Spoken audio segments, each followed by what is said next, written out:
اسلام میں فٹنس کی کیا اہمیت ہے؟ اسلام میں فٹنس کی اہمیت یہ ہے کہ حدیث مبارک میں فرمایا کہ مومن قوی، جو قوت والا طاقت والا مومن ہے، وہ اللہ کی بارگاہ میں کمزور مومن سے زیادہ پسندیدہ ہے۔ تو لہٰذا صحت مند ہونا جو ہے یہ پسندیدہ چیز ہے۔ صحت اللہ تعالیٰ کی نعمت ہے۔ صحت کو غنیمت جاننے کا فرمایا کہ بیماری سے پہلے صحت کو غنیمت جانو۔ پھر صحت کی وجہ سے بہت سارے اعمال اور بہت سی عبادات بآسانی ہو سکتی ہیں۔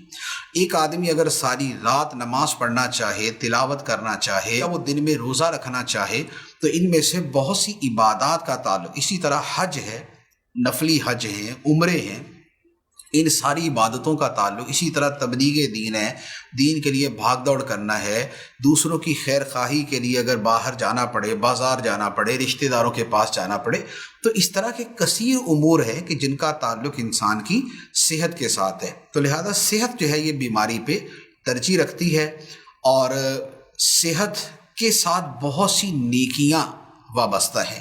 تو لہذا صحت جو ہے یہ بہرحال اللہ تعالیٰ کو پسند ہے۔ ہاں، اب یہاں پر اس کے ساتھ ایک اور چیز ہے، وہ یہ ہے کہ فٹنس کے نام پہ بہت کچھ ہوتا ہے۔ فٹنس کا مطلب صرف صحت نہیں ہوتا۔ فٹنس کا مطلب تھوڑے سے اپنے ذرا مسلز وغیرہ جو ہے وہ بنانا، تھوڑے سے اپنے جو ہے نا وہ بدن کے جو ہے نا وہ سکس پیکس بنانا، اور اس طرح کی چیزیں اس میں آ جاتی ہیں۔ اب وہ اگر کوئی اچھی نیت اس میں کوئی بنتی ہے تو پھر تو ٹھیک ہے، اور اگر کوئی بری نیت ہے تو اس کے اپنے نیتوں کی، اپنے فساد کے اعتبار سے اس پر حکم ہوگا۔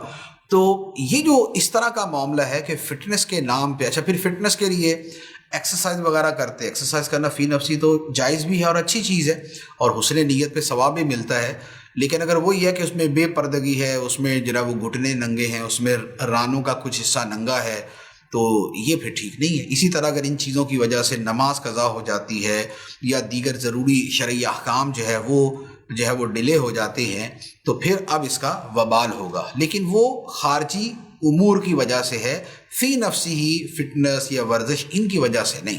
تو لہذا اچھی نیت سے اچھے مقصد کے لیے یہ چیزیں ہونی چاہیے۔